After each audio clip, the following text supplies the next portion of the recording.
Bonjour, je m'appelle Romain, je suis pilote d'essai expérimental avion, à déjà essai en vol sur le site d'Istres. Je suis Marie-Ange Sanguy, rédactrice en chef du magazine Espace et Exploration et aussi sa fondatrice, puisque je l'ai créé il y a maintenant 8 ans et demi.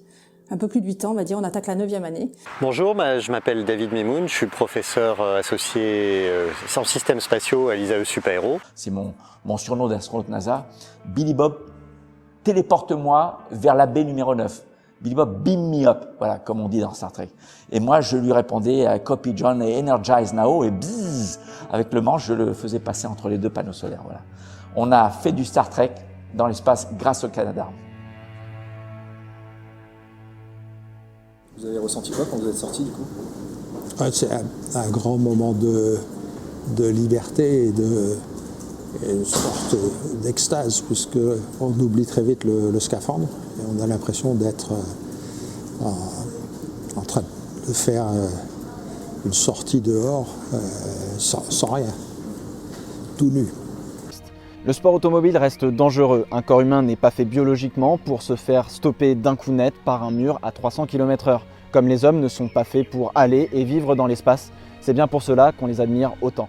What you have is your training under your belt. You've been inside the neutral buoyancy lab for dozens and dozens of hours, but when you open the hatch and you see the Earth passing past you at 5 miles a second, I mean, it kind of takes your breath away for a second. It reminds me a little bit of being an aviator and being a military officer when you jump out of airplanes. You know, that first second when you're like looking out the door, it's like, why am I jumping out of this airplane? It kind of feels like that, but you revert back to your training. And you know, the very first thing to do is connect your safety tethers and then get to work. And you know that it's a tight timeline. You're trained for the mission and you need to get it done. In 1957, when the Soviet Union launched Sputnik, it was a big shock to all of us. This is the Cold War, so... I never thought much about it. And I'm sure a lot of people felt the same way. They said, oh, okay, so... But the politicians thought something about it. They saw those big Russian rockets carrying bombs and coming over to the United States. So the politics were very, very much involved in that. The war was getting intense globally. We were different, but when we got into that, inside the control room, we thought together. It was very much togetherness. And we would go gather up at our meeting place was the Singing Wheel. Singing Wheel, it was a restaurant, bar, and we would go there and throw money on the table, make a pile of bills and buy pitchers of beer. And marriages really didn't suffer well during those days because we were hot shots. We were going to the moon. We were going to, you know. The life with our kids was kind of truncated and small. I'm sorry I missed that, but you know, the kids turned out just fine. That probably had a lot to do with our wife of 61 years who pretty well took care of them. They were friends with the astronauts' kids, and I really do think that team and that team effort was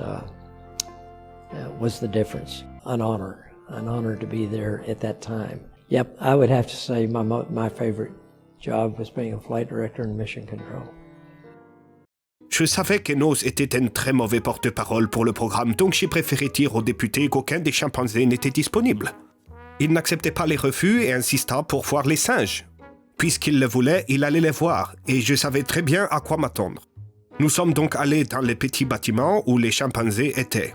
À l'intérieur, plusieurs ingénieurs de l'Air Force remplissaient de la paperasse tandis qu'Enos se tenait là, dans sa cage. Quand il a vu les députés, il a attrapé les barreaux et a commencé à grogner. Ah, donc c'est lui notre astronaute. Bon alors, comment ça va mon petit explorateur de l'espace? Enos s'est alors reculé et accroupi. Tu veux monter dans la fusée? Enos est allé chercher un gros paquet de matière fécale entre ses jambes, a grogné et a jeté tout ça sur les députés. J'avais anticipé ça, donc je m'étais reculé. Oh, bordel! Jura le député alors qu'il enlevait quelques restes sur sa cravate et sa chemise. Il retourna ensuite à Orlando et je ne crois pas qu'on l'ait revu après. Il convient d'ajouter que la chute de ce premier ballon à hydrogène, causée par l'expansion des gaz et la rupture de l'enveloppe, jeta un effroi sans pareil chez les bons campagnards au milieu desquels elle s'effectua.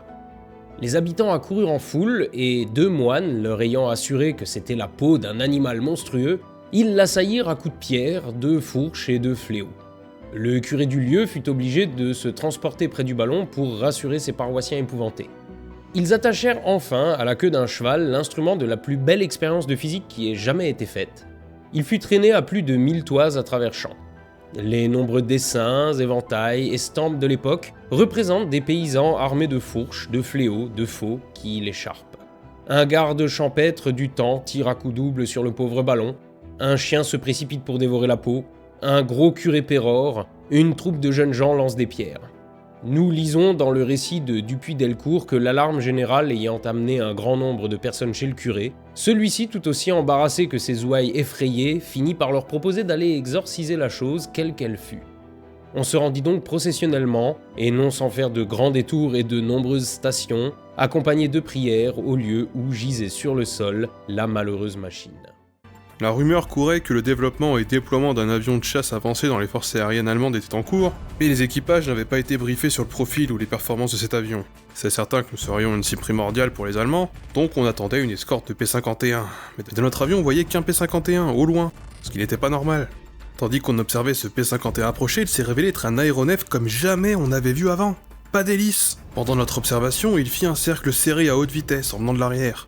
Ça devenait évident qu'on allait goûter à une expérience nouvelle, mais sûrement déplaisante.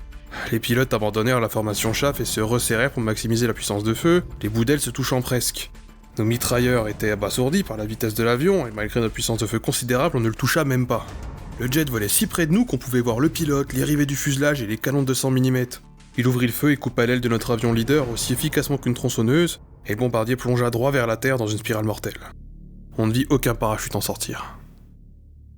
Shannon Lockheed, elle, reste sur la station. À bord, l'ambiance est très bonne, même si publiquement, les Russes n'ont pas toujours été très tendres sur la manière de parler d'elle.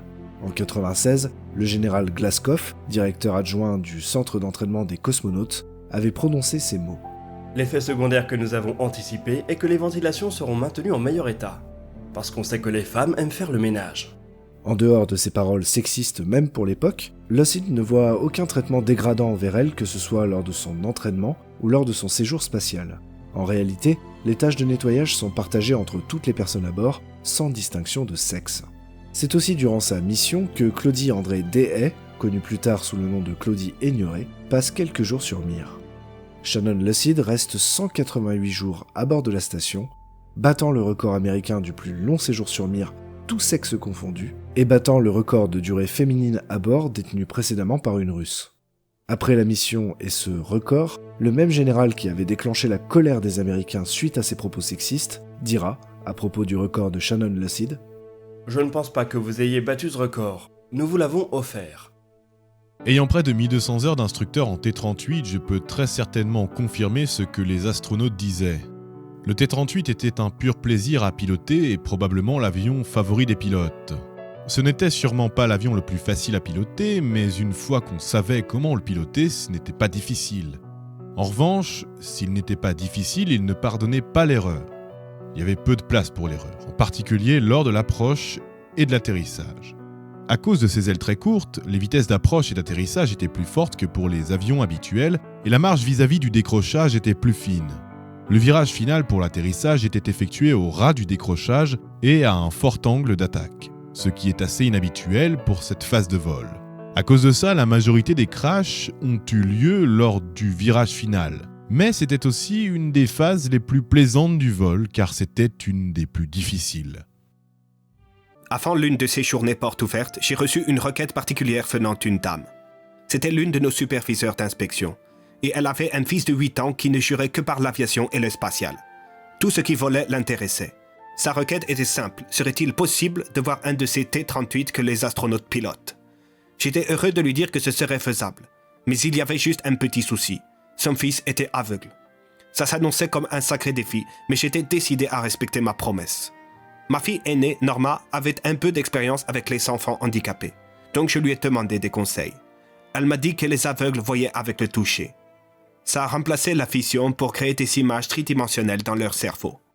Emmène-le à l'avion et laisse-le toucher ce qu'il veut. Ne lui demande pas s'il sent quelque chose. Demande-lui ce qu'il voit.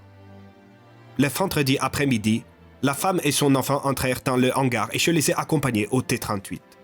Quand je parlais aux petits garçons, j'étais surpris par tout ce qu'ils savaient sur les jets.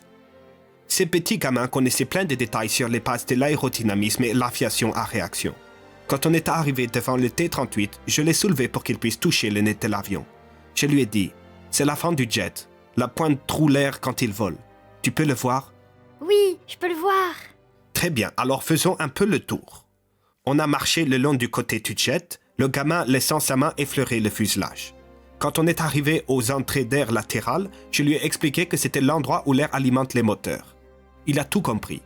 En touchant les lignes de l'avion, il pouvait visualiser les flux d'air autour du nez, dans les entrées d'air et autour des ailes. On a suivi les lignes du fuselage le long des ailes, des surfaces de contrôle, jusqu'à la queue. Il touchait l'aileron et disait comprendre que ça permettait à l'avion de faire du roulis. Au bout de la queue, il examinait les élevons, la gouverne et les tuyères des réacteurs. Une fois notre tour de l'avion terminé, j'ai laissé le garçon dans les mains de l'astronaute Joe Engle. Joe l'a assis dans le cockpit et lui a montré comment fonctionnait le manche, en le laissant toucher les boutons et les jauges. On était fascinés par l'étendue des connaissances de ce gamin. Puis Joe fit redescendre le garçon et le ramena à sa mère. Quand elle prit sa main, son autre main recouvrit sa bouche et elle se mit à pleurer. C'était un moment tellement merveilleux que je dois admettre que j'ai failli m'y mettre aussi. On m'a souvent demandé de raconter mes moments préférés de ma carrière. Celui-ci fait partie de mes préférés. C'était un si petit truc pour nous, mais ça voulait dire tellement de choses pour cet enfant et sa mère. En fait, je crois que oui, ça reste ma préférée de toutes. Benjamin Franklin, père fondateur des États-Unis et à ce moment-là ambassadeur des États-Unis en France, est dans la foule. Une personne lui demande « À quoi peut bien servir ce ballon ?» Ce à quoi il répond « Et d'après vous, à quoi peut bien servir l'enfant qui vient de naître ?» Dans le cockpit, on ne voyait rien, tellement il était noirci et rempli de fumée. Je suis allé chercher une lampe torche, je suis revenu au cockpit, et j'ai essayé d'inspecter l'intérieur, mais la chaleur était trop élevée, et la fumée trop épaisse. On a continué ces allers-retours entre l'air frais et le cockpit, comme ça plusieurs fois, et ça a dû prendre quelque chose comme 10 à 15 minutes, avant qu'on voit enfin des pompiers nous rejoindre. Ce 4 juillet 1949, à 31 ans, je venais d'accomplir quelque chose. J'étais devenue quelqu'un. Non plus parce que j'étais la belle-fille du président de la République, mais parce que j'avais travaillé très dur. Je ne m'étais pas laissée intimider, ni rebutée par la routine, par les premières difficultés de ce travail difficile, ni même dominée par la peur de mon premier solo de voltige. Je m'étais fait, toute seule, une petite place dans cet air limpide et ensoleillé où j'aimais tant voler. L'observation de la nature ravive constamment la conviction que le vol ne peut pas et ne sera pas refusé à l'homme pour toujours. Il ne s'agit pas seulement de notre désir d'acquérir l'art de l'oiseau. Non, il est de notre devoir de ne pas nous reposer avant d'avoir atteint une conception scientifique parfaite du problème du vol. Mais il se peut aussi que nos investigations nous apprennent à imiter artificiellement ce que la nature nous montre chaque jour en vol. Voir la station grossir tandis qu'on s'en approche m'a rappelé les films de science-fiction, avec Luke Skywalker qui vole dans son vaisseau et se pose sur une grosse station. Parce que c'est vraiment ce qu'on voit, un gigantesque avant-poste spatial, le noir de l'espace et l'immense horizon de la planète en fond. Et si vous faites preuve d'un peu d'imagination, on a l'impression de venir d'une autre galaxie et d'atteindre cet avant-poste interstellaire. C'est assez facile de ressentir tout ça parce qu'en voyant ce tout petit point devenir progressivement de structure et penser qu'il y a des gens qui vivent dedans, c'est phénoménal. À l'époque d'Apollo-Soyouz, j'étais plus mature. Je pense que j'apprécie beaucoup plus ce que j'ai réalisé. En regardant en arrière, je considère cette mission comme le véritable moment fort de ma vie.